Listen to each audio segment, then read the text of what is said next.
Welcome, everyone, to Recovery Unfiltered with Nick and Will, a podcast built around honest conversations, lived experience, and the many different paths people take toward healing and recovery. Through real stories and open dialogue, our mission is to inform, educate, uplift, and remind people that recovery is possible. This podcast is intended for educational and entertainment purposes only. Nothing shared on the show should be considered clinical advice, professional counseling, diagnosis, or treatment. Please speak with a qualified healthcare or mental health professional regarding your individual needs. Now, let's get unfiltered. My name is Gina Centauro, and I run a charity called Rescuing Families with my husband Vinny and my brother Michael. We rebuild homes for families in need to make them safe and handicapped accessible. In the first season of Family to the Rescue, we're stepping in to help and hearing the voices that matter most. Real families, real stories, real hope.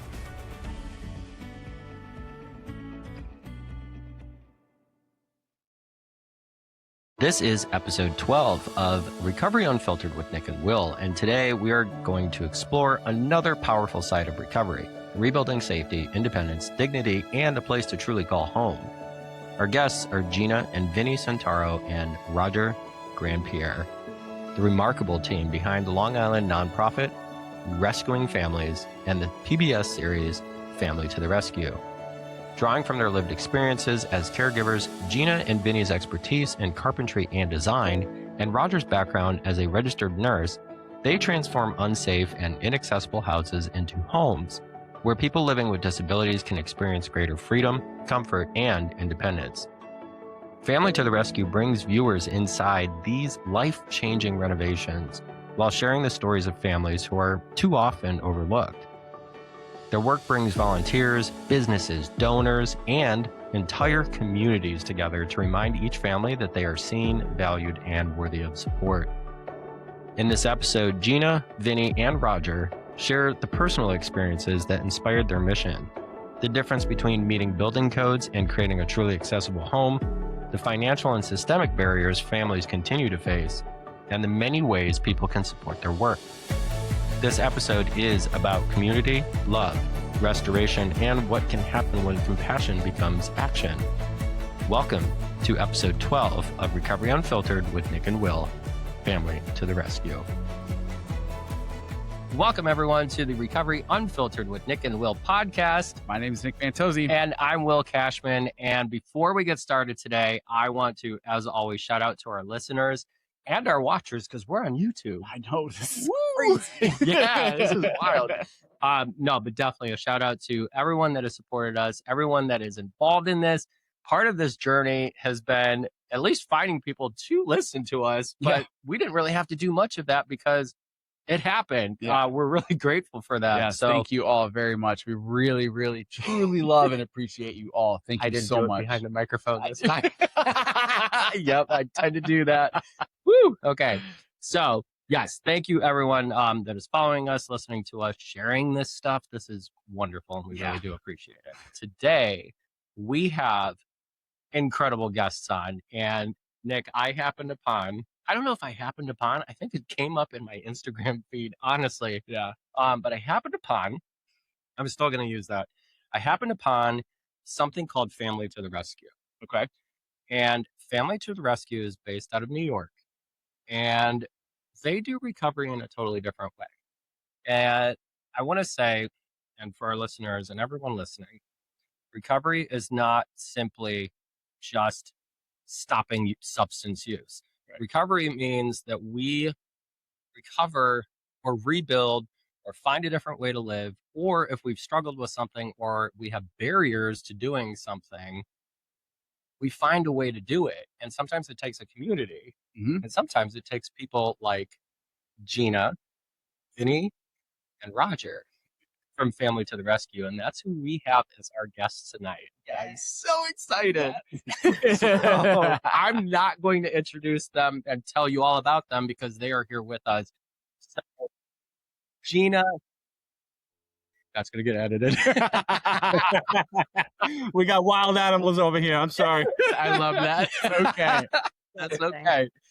So we have Gina Centauro, Vinny Centauro and Roger Grand-Pierre from Family to the Rescue. I am not going to do all of their introductions because they are here with us. So let's start with Gina, because ladies first. Gina, Family to the Rescue and Rescuing Families. Welcome to Recovery Unfiltered with Nick and Will. Gina, tell us who you are, and then we'll move right on to Vinny and Roger. Perfect. Thanks so much for having us on. This is really exciting. We're really excited to meet you guys and speak to your audience. So I'm obviously Gina Centauro. My husband and I, Vinny, started a charity with Roger about 10 years ago now? 10 years. So I'm a carpenter. I really wear many hats. Too many sometimes, not enough other times, but I think it's too many most of the time. But we have disabled family members. And we had a passion and we're both carpenters, and we said, let's do something with this. And through our skills and our backgrounds, like my background is crazy. I went to school for graphic arts. I went into marketing like full time. Wow. I hated it. I left that. I was doing a lot of desk jockeying, which I really hated doing in the creative world, but it was still being trapped to a desk 9 to 5. Him and I met, right? And I became a contractor soon after that. I do interior design and landscape design as well, which I did probably before we met. Yeah. I was doing that. So it kind of all the background that I had, like I must have had 30 jobs in my lifetime, truthfully, because I would quit, leave. This isn't for me. I just didn't want to stay somewhere.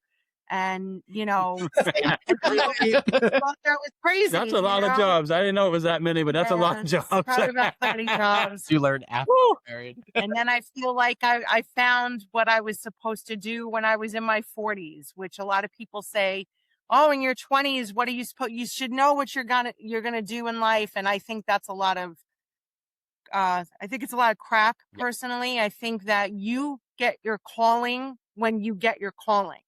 It all comes together. Like everything you're doing in life leads up to where you're supposed to be, good, bad, or indifferent. I've been homeless. I'm a survivor of domestic violence. There's been a bevy of different things that have gone on in my life. It could have gone one way or another. And we ended up here. Yes. Yeah. Yes. With him and Roger. I love that. I can relate to the survivor aspects. I'm glad you are still here. Truly. I'm very grateful for that. Yes. Vinny, welcome to Recovery Unfiltered. Who is Vinny? Wow, that's a good question. So first of all, thank you for having us on here. I got to figure that out some days myself. Listen, master carpenter, started at a young age, probably from 10 years old. Started with my grandfather building tree houses for the neighborhood. I really got into the woodworking. Was a fan of This Old House. That's what I grew up watching. So that kind of influenced me tons of where I am right now. Yeah. But having civil servant parents, they were like, you got to get a job that is secure and get a pension and all that good stuff, right? So I stayed in the construction industry, worked for a few people, but then my dad was like, you got to get a better job. So I applied for the New York City Fire Department, EMS. Yep. So, wow. Did that for about 10 years. This was after 9/11. So went in there, did that. And then pretty much after that, it was a great job, right? Helping people that were desperately in need. But for me, mentally, it wasn't the best. It was too much trauma, right? You're going to see too much trauma every day of the week. And for me, that wasn't my calling, right? So after that, I went into personal training, became a solar installer, did many, many things. Wow. And finally, I said to Gina one day, but this charity would have never came about unless we had personal tragedies in our life, right? Sure. So me personally, I grew up with a mom she abused alcohol. She was a pain pill addict. From a young age, I grew up with that. And, my dad was the only one holding it all together for the family. Wow. And when he recently passed away, he was a Vietnam vet, got sprayed with Agent Orange. kind of wiped out his neurological system. Ooh. So I was taking care of him when I was probably 16 to 18 years old. He had to retire when he was only 40 years old because his body just became wiped out. Yeah. And then when he did pass away about 10 years ago, I needed to really find my calling and see what it was. And he was like a staple in our family, which held everything together. He was the glue in our family. So my mom had the addiction. My dad was the only one keeping it together. And then, when he passed away, it kind of was like time to make a decision in my life. Like, where do I want to go? What's going to make me happy? I seen him suffer for so many years. And you know what? Seeing that firsthand for your own father go through that type of stuff, and then your mother dealing, my mom has dementia. So many issues growing up. I could have took many, many paths, right? I could have followed the footsteps of my mom and went down the drug addiction and pill use, or I could have been the glue of my family like my dad was. So that's pretty much where I stayed, and that's where that put me where I am today, basically. Yeah. It truly did. So I've been through a lot of jobs, but truly what we did here, Gina and I and Roger, is the most fulfilling. To see families that, can't afford these renovations. Yeah. They have no one to turn to. They're stuck in rehab facilities. They're stuck in nursing homes. They got nowhere to go. And to see families torn apart like that just because of the dollar that they don't have, that's where we're here to make a difference. So that's just a little bit. That's beautiful. That's awesome. Oh my God. I love that. That's turning pain into purpose. Yeah, absolutely. 100% turning pain into purpose, Vinny.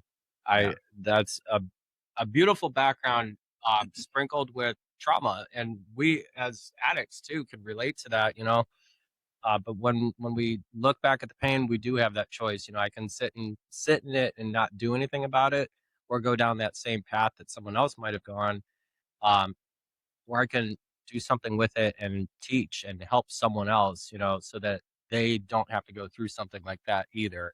So I love that you've done that. Yep. Well done. That is awesome. Wow. Thank you, guys. Roger, we haven't forgotten about you. Yeah. Who's Roger? So my name is Roger Grand-Pierre. Listening to Gina and Vinny, we know each other. We've been in each other's life for so long, but just hearing, especially with Gina, like me and her have so many commonalities. I myself, I grew up Jamaica, Queens, very impoverished. Back in the day, I don't know how it is now, but it was, a little rough, hostile, and it was tough growing up there. My mom, how I kind of got drawn into this is my mom. She is a paranoid schizophrenic, and I began working as what they call direct support professional with different families. And one of the families I ended up working was with Gina and her sister. And that's how I met Vinny, the whole family. and I remember seeing Gina come in and out, and we would have like small conversations. And I was like, her mentality is exactly where I'm at right now, right? Like coming from a place of pain, trauma, and like, as you all said, you have that choice. And not everybody sees it like that. But when you meet somebody that sees it like that sees like, you can make a choice. There's more to this life. Like we instantly gravitated. And from that point on, we just kept talking, and then we all got closer and closer. And we sat at that round table, right where they're sitting at right now. Yeah. Gina and Vinny said, look, listen, like, we're master carpenters. Me? Master? No. I learned everything through them. I'm going to keep it straight up. My day job, I'm a registered nurse, travel nurse. I've done many different specialties, and I do a little bit of digital marketing. And just like Gina, probably had many jobs before, but, we sat at that round table exactly where they are. And, they said, we love what we do, but we want to take it bigger. We want to not just be confined to, helping this person or, just transactional. It has to serve a greater purpose, right? Because servitude is important. And said, hey, look, listen, like, oh, why don't we just, start recording it, share the story, And from that point on, we built a system where we had people, kind of funneling in saying, look, listen, there's a new nonprofit. They're here. They want to help war veterans, people with developmental disabilities, apply. And we were just, the responses was out of this world. We just didn't know what to do, but we was like, look, listen, we're in it now. So we gonna get it done. And our first project was by far the most tumultuous project of them all. I mean, just to see that house and what they were going through, I think that even engraved the purpose in us to be like, yeah, this was the right call, because this is everything and more that we spoke about. Like, this is it. Can't get any worse than this. And from that point on, it just took off. Yeah. I have to say, I've watched episode 1 and 2. And in that first episode, I cannot remember his name, but I identified with the hoarder aspect. That's what my house looked like for a long time, and I felt every bit of that. And Gina, you even there was an aside that you did with him when the garage came down, Yeah. and hearing you say, like, this, the memories of the people that we have, they're not in the structure. They are not in the structure. They are in our minds. They're in our hearts. I had to be told that too. And I was sitting in a jail cell at the time that my entire house was getting gone through and cleaned out. So I could relate to that, like feeling scared. What's the next step? How am I going to feel after this? And watching you interact, and Vinny, when you came up with the idea to, wrap a strap around the, Yep. the top of that garage, I'm telling you, but the amount of care and compassion that you showed that individual, and dare I say it, he wasn't even the main event, even though he also was, but you Yeah. showed just as much care to him as you did the individual that needed that renovation as badly as he did. And that's, I hear so much purpose in what you guys do. This is, maybe this is going to get edited out, but we've had very special guests on our show. This is about to be a very special episode. Oh, Thank you. Yeah, I'm going to do my best not to cry. I told Nick, like, don't do that, because you'll make me cry. no, we need, I don't think God makes mistakes, or higher No. powers, whoever he is, or they are. But he does put certain people in this world to remind us that humanity does still exist and that love still exists. And all three of you are part of that. Yes, So you are. we're Oh, so thank you. Thank you, guys. blessed Thank you. here today.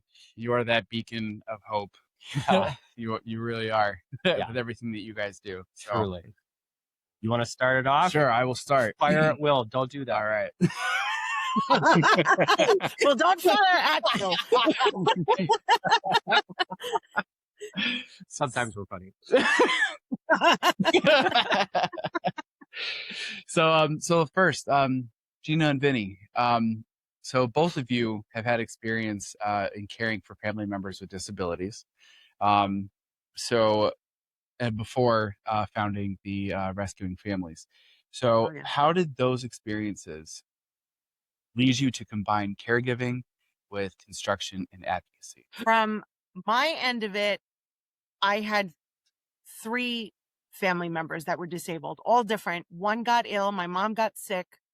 My dad was a disabled war veteran, Korean War veteran like Vinny's dad. And my sister is autistic, deaf, developmentally disabled. Their house was falling apart. And Roger can attest to this too. Their house was falling apart. They couldn't do it. My mom being sick, my dad being elderly, my sister, obviously, so it was a huge challenge. I have 2 other siblings, but they're off doing, they're doing life. Mm-hmm. And we would make small repairs, try to make life easier for them and things like that. And you're the same with your dad. We were modifying your dad's house. Yeah, I mean, it's a great question. I mean, nothing gives you as much experience as growing up with either like for Gina, a disabled sister, her dad, her mom getting sick. So for us, Life.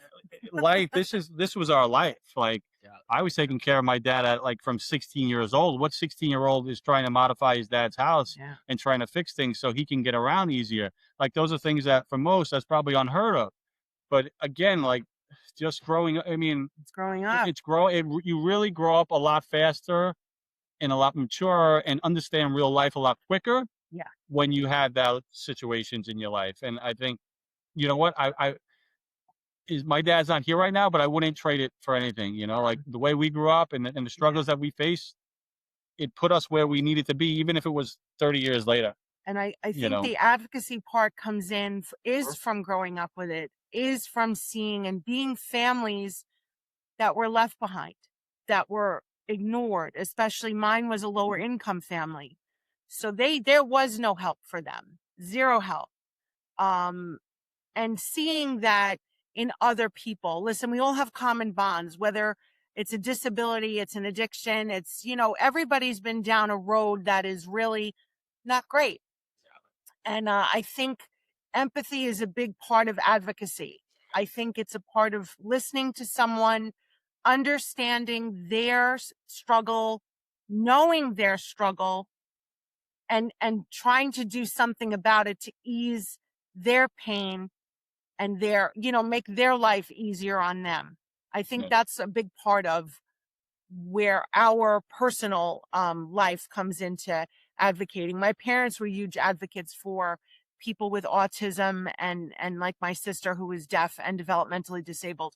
Huge back in the 70s when you didn't know anything about that. Yeah. Big, and we've had to be advocates for your dad with the VA and him getting no help, with his disability. So I think it's just something that's naturally there when you grow up watching it. Yeah, exactly. And that's, as you were talking, I was thinking about it. I was just like, because it's hard for people. It's hard for some, maybe a lot of people, to actually have that empathy just right off the bat. I mean, growing up with it and how you said it's just naturally there. Some people don't have that naturally. And in a world like today, I mean, it's hard to turn that around sometimes, So, I mean, it's really beautiful to see. I mean, it sucks with, it's not so great with the past, but I mean, seeing that evolve into what it is today, what you guys have done, is just absolutely beautiful. So, Thank you. All three of us are actual caregivers to this day. Yeah. Love that. So, we're still caregiving for our family members in between all the craziness. Got it. Yeah. So in the recovery side of things, you talked about understanding and empathy, and it's a lot easier, and you kind of just touched on that. In the clinical side of it, or the peer side of it, we call that lived experience.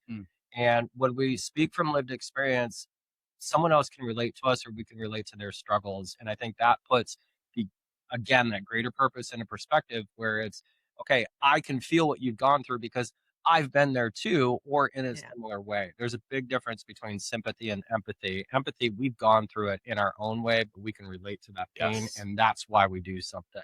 That's the fire that kicks our butt into motion. It says, I need to help. Yeah, I love that so much. So with rescuing families, I know that, and I think I remember this from episode 2. There's a weekly thrift store, right? I believe. It's evolved. So it's evolved. It was a garage sale that took over our lives. Yeah. Our entire backyard was carport tents, a big event tent. Thank God our neighbors loved us. Yeah, no kidding. Our home became a warehouse.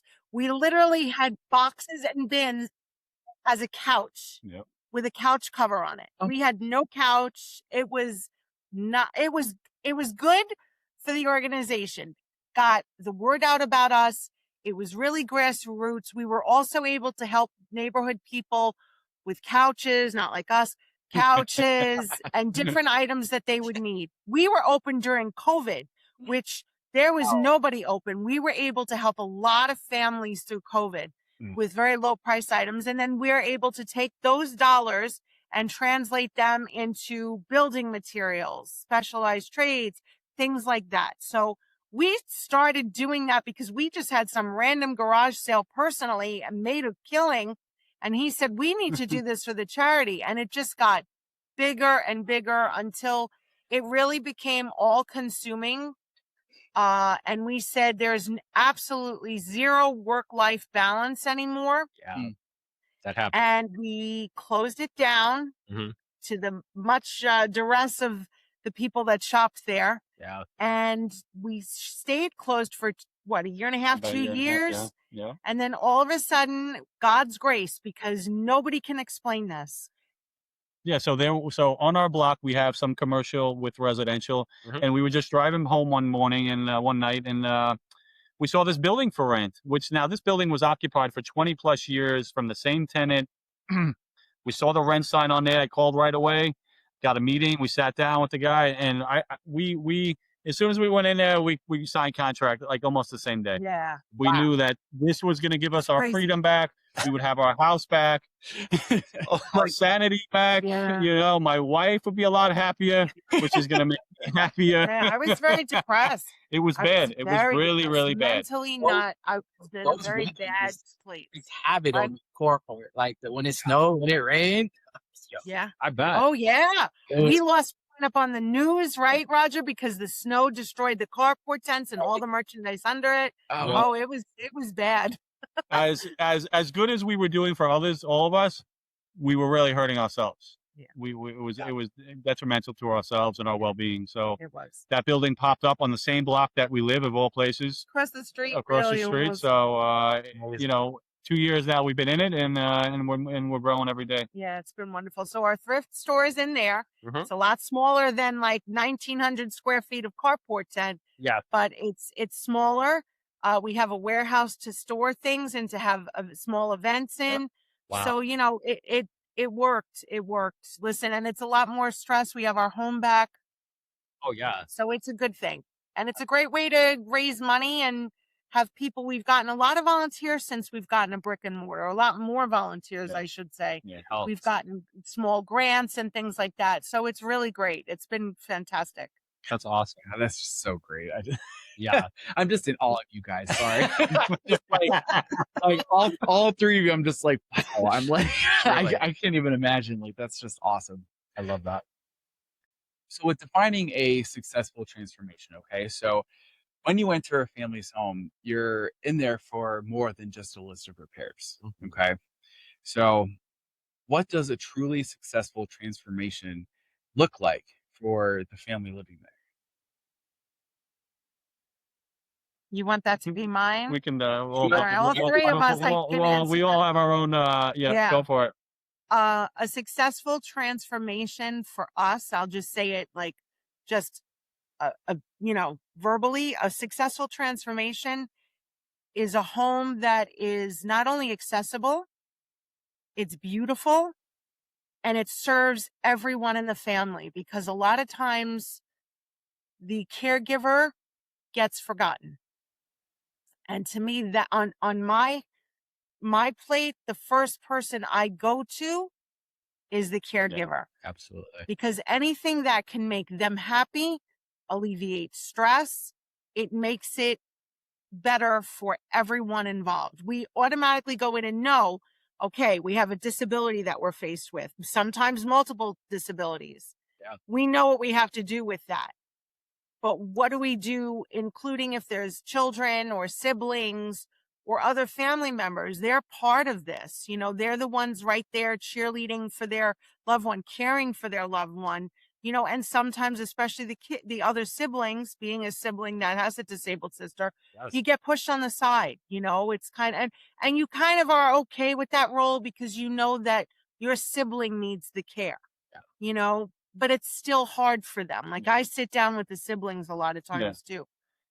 On my end with the construction, I would say, what am I going to be able to do to give this individual, the disabled individual, the most freedom to live the best they can, to almost be like a normal individual again? What can I do construction wise to make their house where they can have the freedom to be able to do things potentially on their own, or maybe with the assistance from an aide, so they feel more included in life and with their own family. That's my thing, is more about the individual making their house freedom free, if I can do that. I love that. Vinny, something I noticed between episode 1 and episode 2 is the bathrooms. And that seems to be the forte when it comes to a barrier-free shower, as well as, I think in episode 2, you created a custom sink this individual, because it was not only supportive, it allowed him, it was an aid to actually get into the shower as well, to get up out of his chair and support himself into the shower. And you thought of every single piece of that. I think that's incredible too. And that's, it's not just the person with the disability. Yes, it is the caregiver. But when we look at the minute details on what a person truly needs to have assistance to recover in their own way, or at least make that situation easier for them, we remove barriers and we tell them, you are worth it, you are capable, and you can do the things that originally you thought maybe you couldn't do. Something as simple as what we take for granted, taking a shower. And there's a lot of design and thought that goes through that process. Like all of our renovations are tailored to that individual, to his measurements, to how he sits in his chair. And and everyone loves a good shower, right? You want to, that's one place that you can just let the water hit you and relax. So we really focus on showers. We want them to be able to get in and out of them, with little to no assistance at all. Absolutely. Roger, I want to know also, because you're a registered nurse, right? RN-BSN, right? Yes, correct. Okay. So when you're addressing those repairs as well, what is your aspect in Family to the Rescue, when you're working with family for an individual, what is your part in that show, I don't want to call it show, but what is your part in that renovation? So, having the clinical aspect, I'm able to, think more about like fall risk, right? Mobility, transfer, skin integrity. As Gina said, caregiver burden, right? The emergency access, medication, equipment needs, all these things with the population that we're serving, especially the ones that have developmental disabilities. They have a ton of past medical history, or as we say, comorbidities, where their life is kind of tailored to that, right? I believe in episode 4, we had a lady, young woman who had the trach and the G-tube, and the challenge was outfitting that room, which is her room, to be able to have the medical equipment in there for her should she need it. It's a lot of thought that goes into it. It's not, it may seem, when you see the final, it may seem like, oh, that's nice, but there's a lot of thought into every single thing, because it's not just black and white. It's very complex, especially when you consider everything that that person is going through as an individual. And one thing I do love, and Gina and Vinny, man, I gotta give props up to you guys, because I work in hospitals, right? Mm-hmm. And, we have these accessible bathrooms, these accessible rooms, but, it looks like a hospital. You know what I mean? Yes. And you don't want your home to look like that. And, one thing I like is I don't have nothing against hospital. Hey, they're a great place. You sick, you go there, you get better. Love it. But in your own personal residence, right? Just to be able, and I love the creativity of Gina and Vinny, just to be able to be like, look, listen. And that's one thing that Gina always says too, I don't want this bathroom to look like a hospital bathroom. If we're going to do this bathroom, make it handicap accessible, widen the frame, pitch it to where a wheelchair can go in, properly drains the water. We're going to make it a nice accessible bathroom. That's right. And every project, if you see the back, I don't even know, man, my brain, I can't even fathom how they come up with these things, but It's insane. every time, it's insane. And then when the families come, you're like, Yeah. Like that? Like, we never seen this on a magazine. Things like that aren't shown. So that's another aspect. I'm glad we're able to show that. Hey, not only can you have something that's accessible, but you can make it look nice. Yeah. Put this on a magazine cover. Like this is just like you are.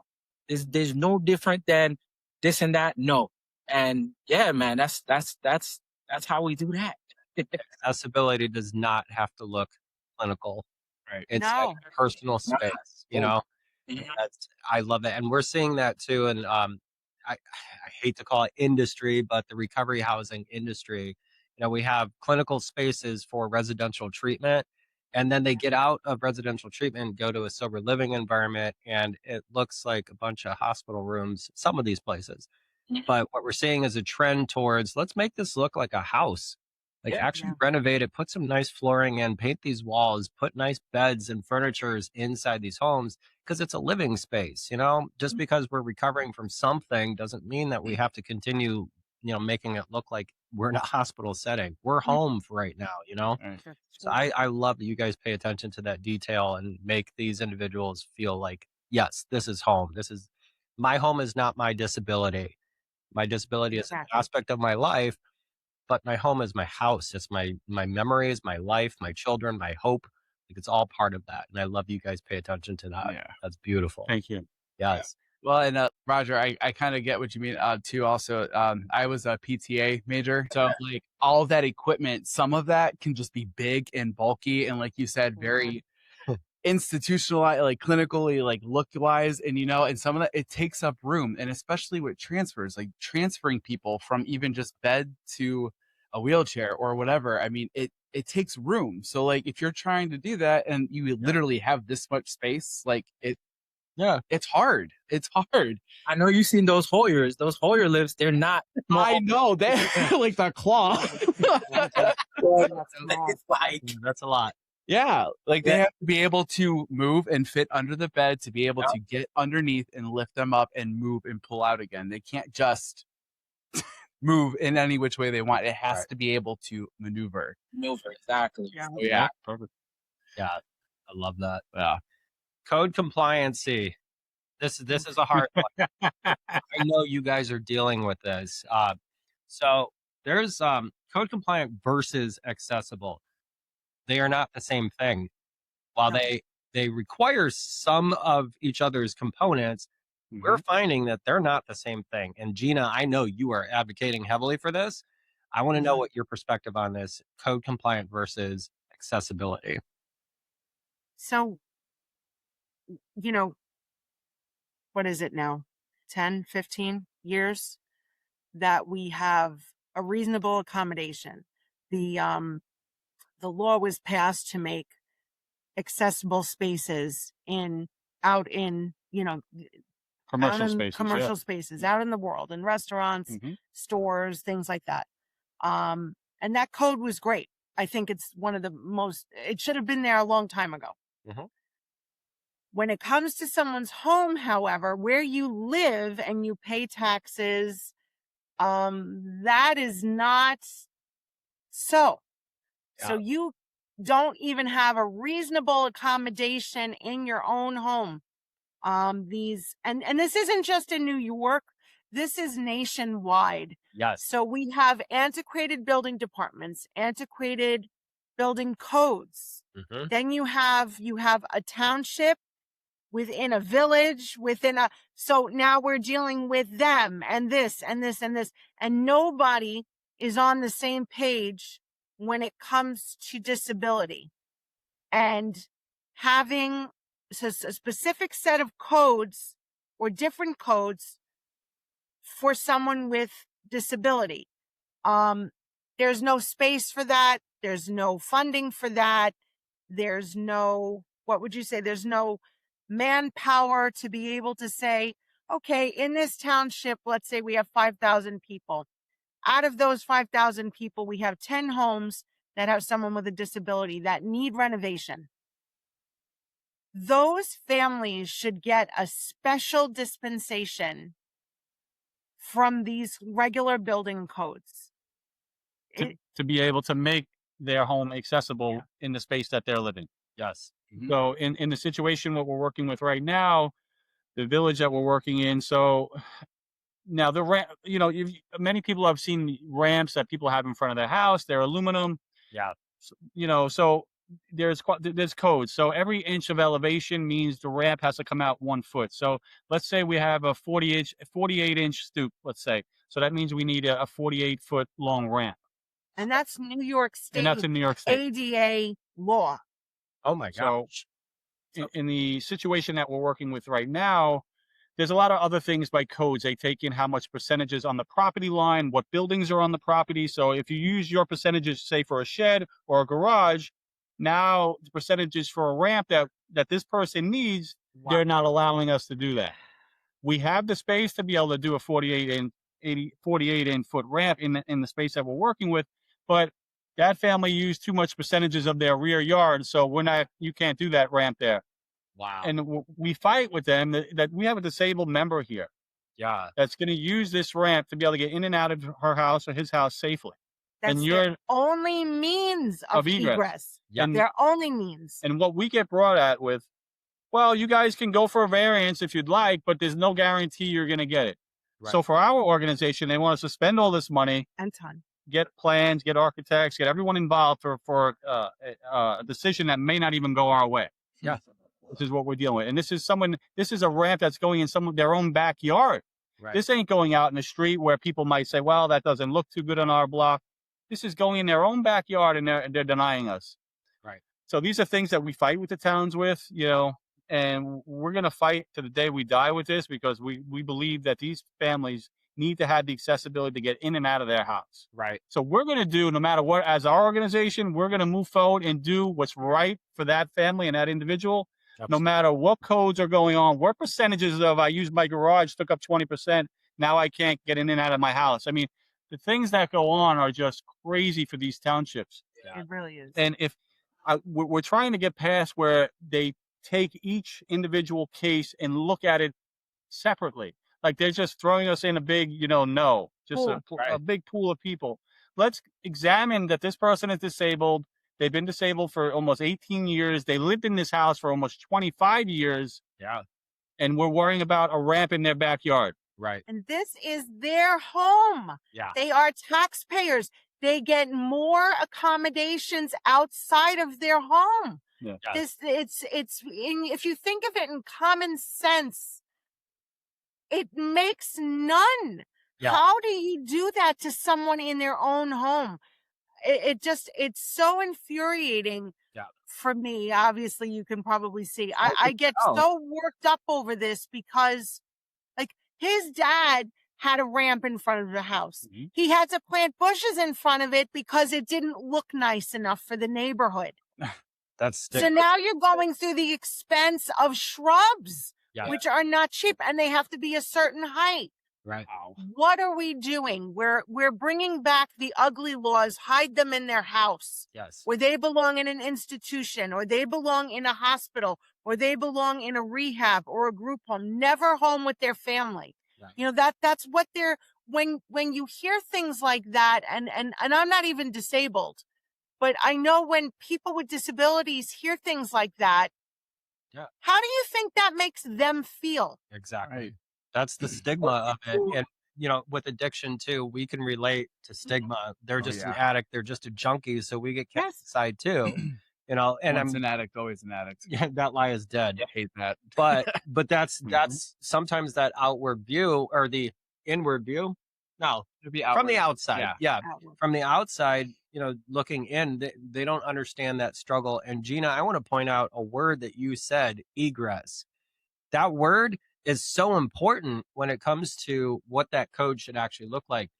In Ohio, what egress means is any emergent access, which means if there's a fire, if there's an emergency situation, and then coming in and out of a house or structure, which means that it has to be accessible by any and all in that given situation, not just to get in and out of a house. Ambulatory. It has to be able to be accessible by any and all. Yep. You just said it. It makes no sense that that's not the definition of what Yeah. egress is in New York. In New York, People shouldn't have to worry that they have to carry their loved one out without their wheelchair, which is their means of independence, getting around. It's an extension of them when you're injured like that. Yeah. Why do they have to be carried out? Yeah. Unless it's an extreme emergency and everything is blocked or things go on. But there needs to be a reasonable means of egress and there, to me, I feel like the code is well under. Yeah. He laughs at me. Yeah. There needs to be 2 forms of egress from the home, not just one. Right. One is bare minimum. Right. What if that exit is blocked? Exactly. What happens to that person? Right. Like people, and it's sad, but I think if it doesn't affect you personally, if you've never seen it, a lot of people are very blind, which you can't blame them, but a lot of people are blind to it. And our building department, which is the one place that should not be blind to it. Correct.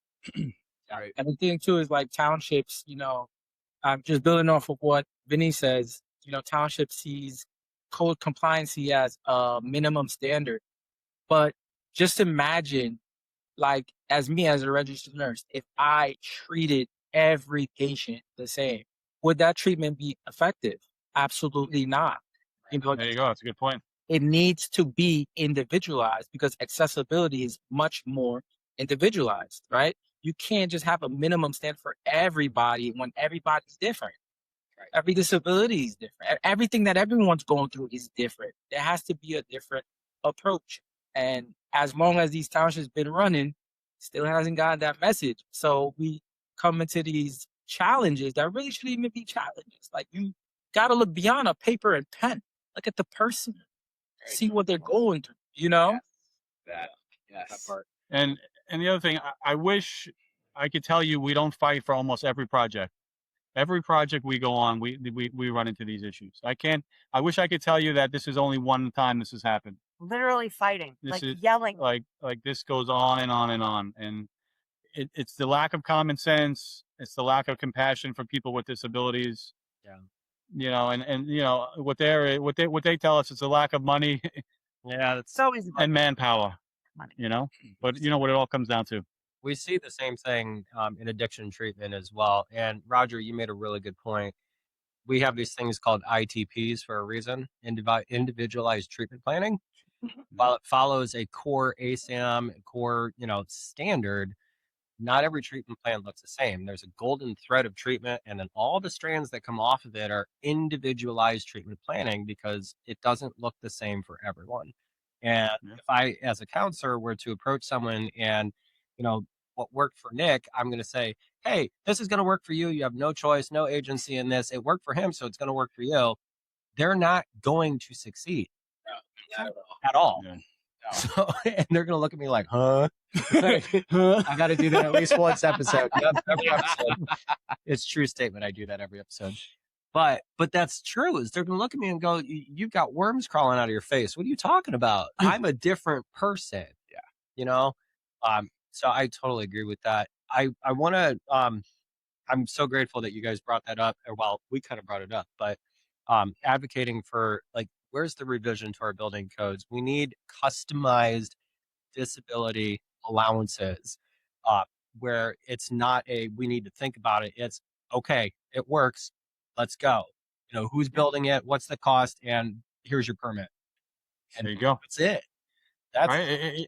Right. It's common sense, really, if you think about it. I mean, we're not asking for a lot here. Yeah, exactly. We want the individual to be able to come out of the house. I mean, that's it. Yeah. Well, the one thing I wanted to touch on was, Gina, you said it was, they wanted to put shrubs in front of the ramp so that way it looked pretty.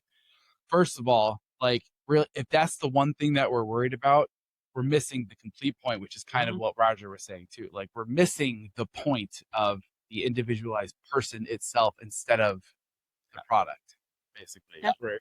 It's infuriating, truthfully. It's infuriating having, the families we work with are such beautiful, humble people that don't want to be a burden. That's the main thing you hear, truthfully. And that breaks my heart too. I saw it with his dad. I saw it with my family. I see it with the families we work with. I see it with Roger's mom. They want to be independent.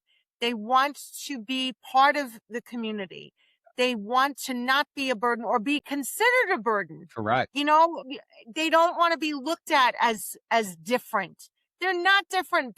We all have, if you really want to say it, we all have a disability. Yes. Every one of us is differently abled. Yes. It's a matter of your level of skill. Maybe you're a little bit different. It really does infuriate me that they're being treated as less than. Mm-hmm. Yep. Yes. And we're in 2026 and we're still doing the less than and still trying to get people, they shouldn't be home. They should be locked here or put there. And I'm not putting down care facilities. I'm not, because there are some families that they just can't, Right. But give people a choice. Yes. Give people a choice. Give them their. We have seen families thrive. That's the point of being home with their loved ones. And Roger can attest to this too. A hospital setting and a home setting, two different things, two different levels of care. And your family can't always be there, by your side all day long at the hospital. Right. At home, you have everything that's familiar to you. That does aid in healing and feeling better and just a better overall environment. Yeah. That's very much the concept of meet them where they are, not Exactly. at their level. Because the moment we start meeting people at their level, we're either looking down at them or we're looking up at them. They're right here. Right. They're right in front of us. So meet them where they're at and then go from there. That's on point. I love that. And I don't know, maybe this is just me and Nick Land, Bunch Land or whatever, but I feel like there was more choice 50 years ago than there is today. Yeah. I feel like we've become so locked and structured in this tight bolt thing that people just can't find a way to do what needs to be done. Just get it. Whereas back in the day, I feel like there was just more choice. I don't know. Maybe that's just me, like I said. No, you're right. Yeah. I say that now even, we look at things back when we were younger and I say, I look and things for people with disabilities, people in recovery, people with any kind of, mental illness. Not much, even the elderly, the veterans, not much has progressed in 50 years. Yeah. What does that say about us as a people? Right. Yeah. And I mean, we are making some progress. I will say that there is some progress, but it's not where it could be. Yeah. Yeah. Exactly. Exactly. A lot more, and making a bigger difference, but we're just stuck. Yeah. We're still pushing forward, though. We are. We're still, That's right. We all are still pushing forward. We are pushing forward. Yes, you're That's absolutely right. So we want to also talk about a couple of projects that you're currently working on or that are upcoming, right? So Okay. yeah, like the Reyes family project, is that currently or? That is the current one right now. Yes. Okay. All right, Awesome. cool. So I want to talk about that for a second. So Douglas uses a wheelchair and his father is living with Parkinson's disease.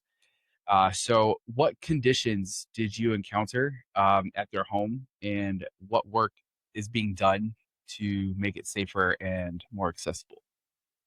So when we first went to the Ray, so we've known this family, just to give a little back. So we've known this family about 3 to 5 years. We've been going there sporadically when they've had issues with any leaks and so on and so on. Because our list, we're a small group and we have a long list, so we finally got to them this year. But when we entered that house, it was probably worse than I expected when I last had seen it a few years ago. So this house is from 1900. It's a bungalow. It's a nice size. It's a one level. We've noticed, the ceilings were falling down. The windows, the original windows from almost the 1940s, the original windows. So they've had many, many issues. But our biggest thing with their roof has been leaking. So when we got in that place, when we did the site visit initially, we knew the conditions at Douglas. So Douglas, he's in his 40s. He was paralyzed from a diving accident at the beach, close to where his home is. Again, his dad is suffering from Parkinson's disease. But let me tell you, he's been paralyzed since he's 18. And he's the most motivating person that I probably have ever met. You know, he was, again, going down a path that was going to be detrimental to his life. Mm-hmm. And he's actually, you know, when I tell you this, he's actually like happy in a sense that this accident happened to him, because if this accident didn't happen to him, he probably wouldn't be here with us right now. Wow. So he's actually studying to be a priest at the moment. This man is truly remarkable for someone in his condition. And it's something that we see. I'll be honest, I know I'm going a little bit off subject here, but with all the families we work with, their stories and the strength that these families have is truly unbelievable. Like the conditions that, even if we go back to our first family, I mean, they had no electric, no running water. I mean, they were filling up a bucket of water from the outside, bringing it in to shower. That's how they were washing it. You know, I mean, the conditions that we've seen on these houses, but they still had a positive outlook that they were going to be okay. And their lives were going to change. And when we come into their house, it's like they've seen, you know, the light, and that they've been saved. And, you know, we see it through every family. But back to the Reyes house, the house was falling apart. The family was putting all of their money to Douglas. You know, like most families we see, that caregivers, they give it to the family member that's sick. You know, you have the deductibles, insurance. I mean, the costs go on and on. Oh, and we got to them at the right time, because the house was really failing. Yeah. Like really bad. They don't even know how bad this house. We didn't even really know, right, Roger? We were taking out the windows and we found out that the brick facade was coming off the house. I mean, when we do these site visits, we have a time frame, what we think. Right now, that I'm gonna be quite honest, that time frame is out the window. Yeah. Right? Usually, That's how bad the house is. I mean, we couldn't see the issues that were in this house until we started ripping all the walls down and really seeing how bad. I mean, from all new plumbing that would have to be all redone from the street back into the house. Oh, yeah. All new electric, starting it over, moving walls to make, you know, the house is old, from 1900. Accessibility in the 1900s was not a thing. All right. So, so having hallways that are only 30 inches wide, when a normal wheelchair is 34 to 36, this man was not able to get around his house. So for us, taking down all the walls, making the hallways bigger. And one thing that our organization, we do not want to make their house bigger for them. Right. It's totally against us, because these families are having issues. You know, utilities cost already. Taxes And so on. So we do not do that. We work within their existing footprint. We go in there with our architect, design these footprints where we don't have to do anything larger and make it accessible, which that's a hard thing to do. Yeah. But over all the projects that we've done over the years, there's not one that we haven't made fully accessible for any family. It just takes common sense, some time. It's challenging. You know, it's challenging. We're renovating older homes most of the time. Yeah. We're not building new homes. We're staying with an old house with old problems. For the amount of money that this house, it would have been easier to honestly rip this house down and start over. But for us, we're all about saving the people, right? We also love saving these old houses. We don't want to tear those down. The family actually loved this. They came from Queens, from an apartment in Queens. This is their actual first house. They're truly in love with it. And that was the furthest thing from us was ever going to change it for them. Roger and Doug grew up in the same area, Roger? I mean, this guy just amazed me. And I love hearing these stories because it gives us perspective, right? Like you might be going through something in your life and you see that perspective of somebody else that's in a crazier position than you are. And then for them to be like, hey, I work out. I read the Bible, man. I'm learning all these things. It's amazing. I mean, this guy is truly smart. Yeah, it makes my life not look so bad. Right. It really, like, gratitude. I mean, when you guys see the episode, it's leaves me speechless. We're looking forward to that. I see things all the time, especially in the hospital, and you would think I see enough, but Yeah. Right. I want to talk about funding because I think in order to do something like this, funding is important. Um, so fundraising for these renovations comes a little bit from rescuing families, right? Yeah. Where else is it coming from, and where do we need more of it? So our fundraisers are a very small portion of the funding. Mm-hmm. You know, our thrift boutique is another form of fundraising. Again, smaller. These projects cost, upwards between $100,000 to $200,000 each. It's not at all cheap. We try to get a lot of companies involved Yes. and groups involved. Like larger companies like Geico and National Grid and all these larger companies, because they're able to give us grants. Yeah. And then we also get a workforce from it because they have volunteer days. So we use them too. They helped us with the bricks, which was fantastic because truthfully, I didn't want to do most of that. um, it's like chain gang work. It's important work. It's necessary, but so our funding has to come from private donors. Usually we get funding from foundations. We get funding from corporations. We get building materials donated from the companies themselves. Wow. There's a lot of different sourcing that's involved for the actual charity. That's strictly for the charity. And then we have the other side of it, which is Family to the Rescue, which is the production cost, which Vinny and I have paid for the entire first season. Wow. We produced the whole thing ourselves.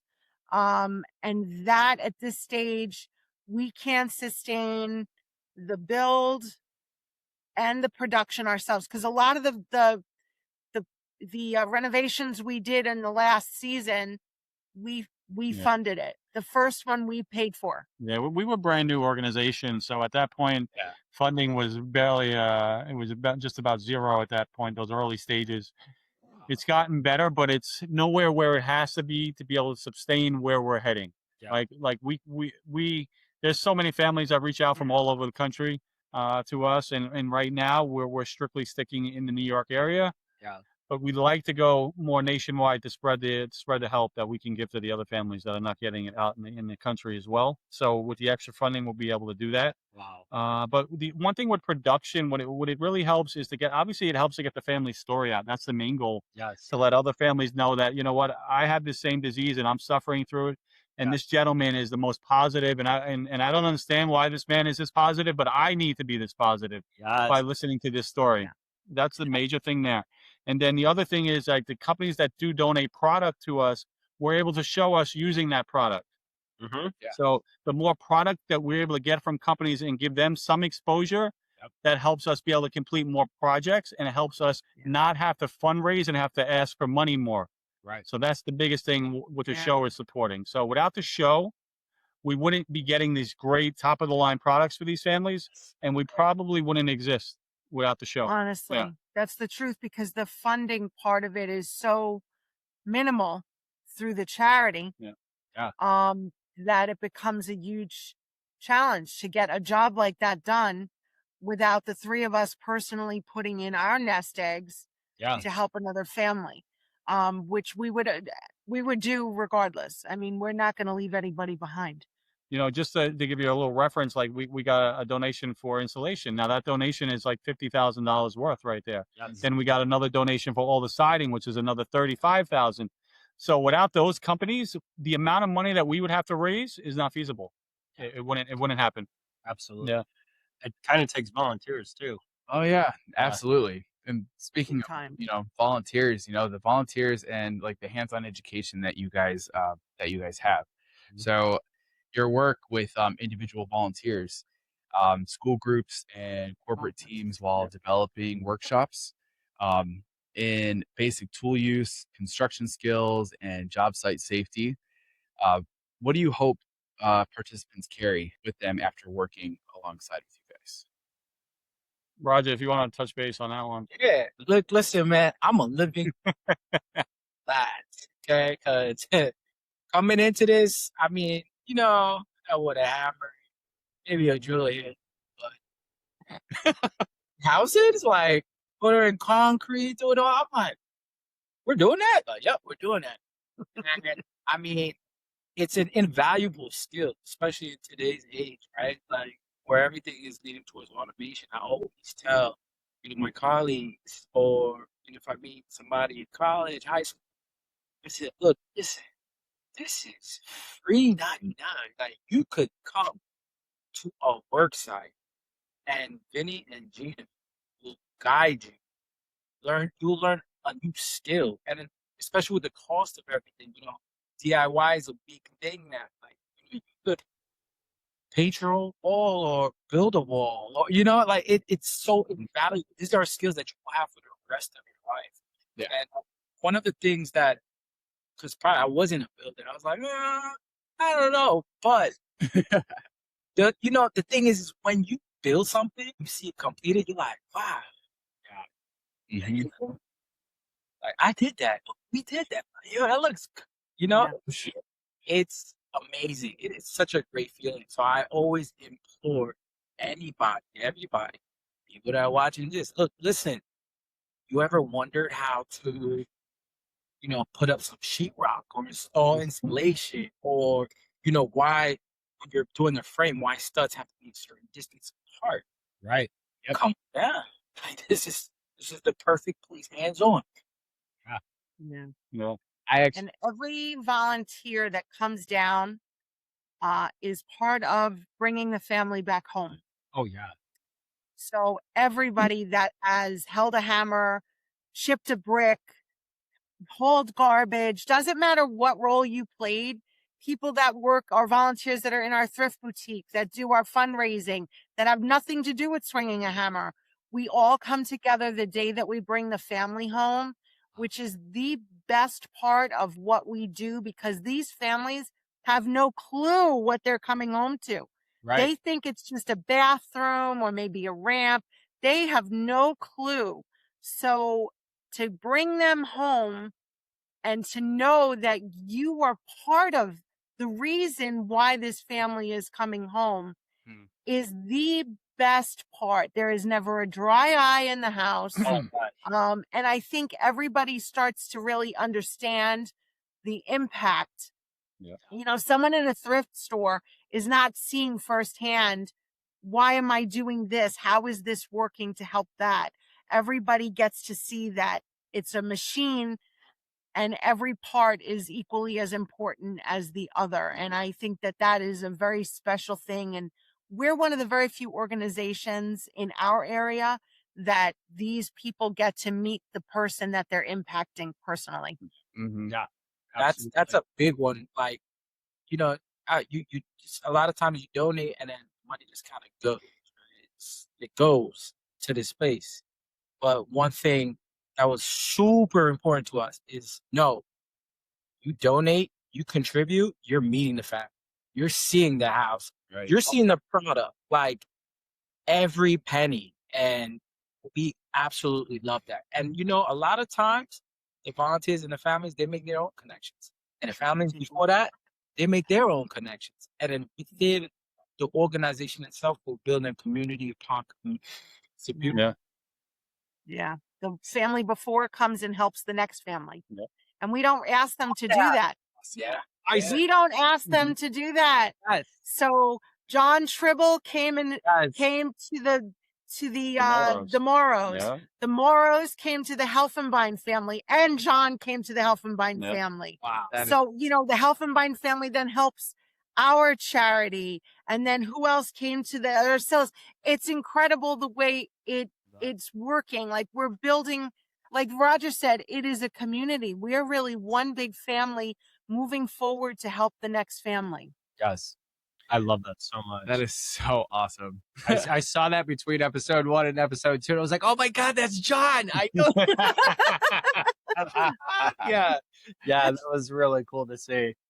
So with that being said, how do people, there we go. You want to take that again? Sorry. Wait, make the turkey noise. I got to do that. That's a good one. I'm going to do that. Try again. So how do people donate and volunteer for you guys? They go right to our website, rescuingfamilies.org, and they can get all the information there, the volunteer application, the donation link. They can contact us through social media, kind of like you guys found us. Yes. Instagram, Facebook, TikTok. We're on everything. YouTube. They can always use the old fashioned, call us, text us. All the information obviously is central to our website, but they can get to us any which way. Email. That's if they need help, if they want to volunteer, if they want to donate. Those are the best ways to reach us. Well, that's awesome. And listeners, I'm going to make sure that I put those links in the episode description. And if you're following us on Facebook, the Recovery Unfiltered podcast, it's facebook.com, the Recovery Unfiltered podcast. I'm going to make sure those links get posted as often as possible to get you guys as much support as we can get you. Nick, you were about to say something, and I have that burning desire as well to say it, because you and I can relate to this field. Oh, yeah. Oh, yes, we can. No, because I actually, my main job is painter. I do painting and remodeling with my cousin. Wow. So the hard work that Roger was talking about that it takes, and those skills that you just kind of take with you wherever you go, like, it's there. Like I know how to frame. I know how to put up drywall. I know how to mud. I'm learning how to tile. I'm learning how to do all of these things. Painting. I mean, I got an apartment 2 years ago after I got out of sober living, and I was looking around and I'm like, oh my God. I'm like, this is horrible. I'm like, why? This place looks like crap. There was drywall spots on the mud that weren't sanded, that were painted over. I'm like, why would you do that? Like, I can easily fix this, and it kind of was like, oh, I know how to do some stuff, like, so it's like you said, Roger, it's like one of those skills that you just take with you, and you just know how to do it forever, man. But so when I was living in Florida, I cannot say, and we're going to be transparent as get up here, I can't say that I was doing it correctly, but I classified myself as a contractor in the state of Florida at one point. But I was doing kind of the same thing, installing floors and doing all the things, kitchen renovations and bathroom renovations. Whether or not they were safe at the time, I don't know. Nobody needs to know. Now everybody knows. There we go. But that was then. I don't have to live like that anymore. But the skill set definitely stayed with me too. And even in my own house, I've helped my partner redo our own kitchen, and being able to take it step by step and see what it means to like the function of the house. I remember all of that, and I'm so grateful that that was something that I still carried even outside of addiction, and still am able to do that today. One of the things that I think is important too, is a message from Family to the Rescue, from Gina and Vinny and Roger. What would you say to a family that is struggling with an unsafe or inaccessible home? And what can someone listening today do to help rescuing families reach more people? Even if they cannot donate right now, what can they do? All right. So I'll take the first part. Okay. All right. All right. So if someone is living in an unsafe and they need accessibility in their house, that's it's a tough situation. So, I mean, I hate to say it. I mean, your best bet is probably going on social media and in the World Wide Web and watching some videos. I mean, we're coming out with a lot of videos on our end, on our YouTube, how to make things safe and accessible that people can do themselves. And we're not talking about, fully ripping out your bathroom, but more easier things to do to make it safer, like, grab bars and all, and the basic necessities that someone would need. But for that, I would, the best thing would be to educate yourself is most, as much as you can. All right. it's very hard to tell someone if they have an unsafe situation what to do and not being there, because we just want to go there and grab it and fix the problem right away for you. Yep. But to teach someone that maybe doesn't have the skills, go on the web, go on YouTube, get some basic things that you can do. What would you say on this? I mean, that's I a would tough one. also say, well, I've told people that have reached out to us that we can't help Yeah. because we're not in that state.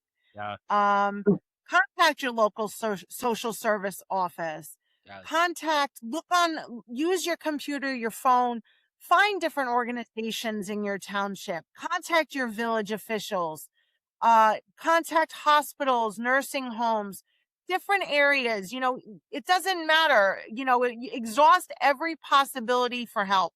There's a program somewhere. There are organizations that maybe don't do what we do, but that can give you a grant or things to help your home. There are contractors out there that are very kind that will help. Reach out to local contractors, see if they know about a program, see if they're willing to help. We have contractors here that help, you know, that people don't even know about it. And you just have to ask your neighbor. You know, there's so many. That's the wonderful thing about the internet. There are a lot of not so great things about the internet, but I have to say it does connect you to so many people and so many things. Like if you're on social media, go into chat rooms, ask people, what is this? You know, we need help. Is there anything that you know, we can find to help? You know, that's a big thing. You can get help. It's just you really have to dig for it.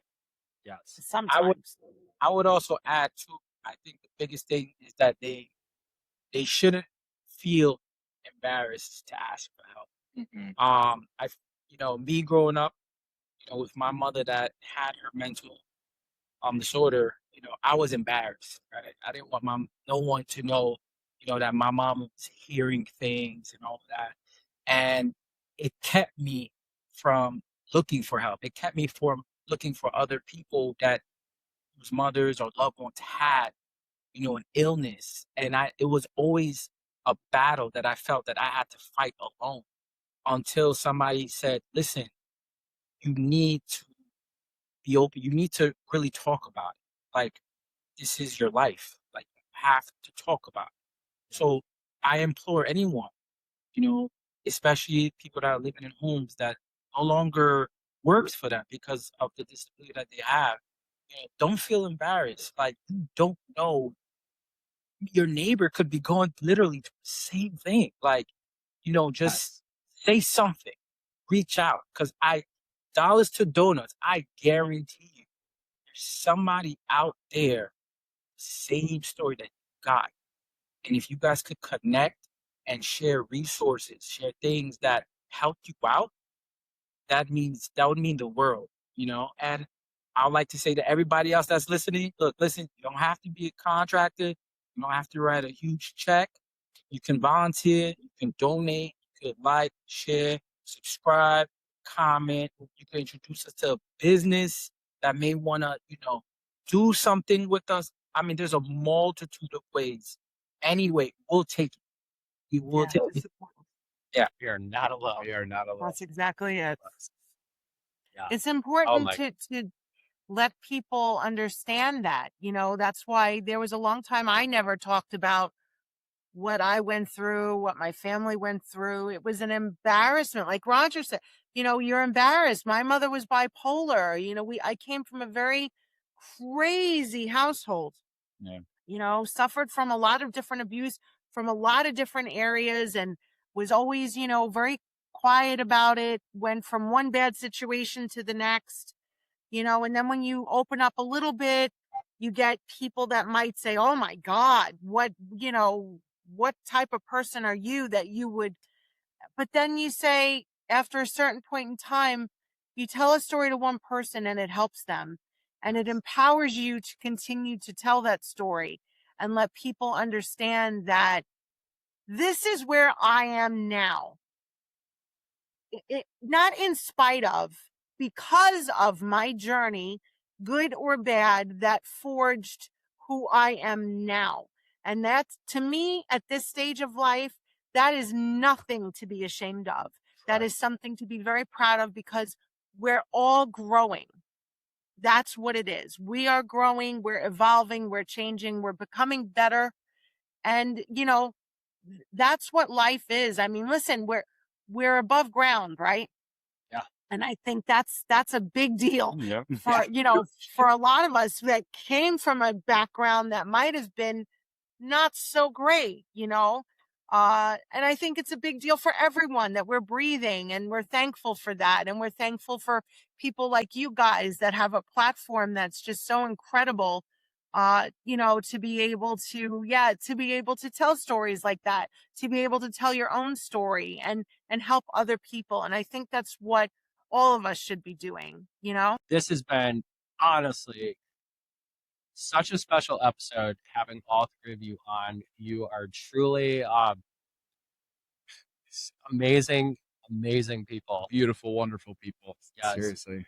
We all have the power to be something better than we used to be. Day by day, we can grow individually and change the lives of others just by being ourselves and telling our true stories. I'm so grateful that all three of you exist on this planet. Yes. Truly. What you're doing for others is, Thank you. it's God's work, honestly. I'm so grateful that you guys have been on tonight. Yes.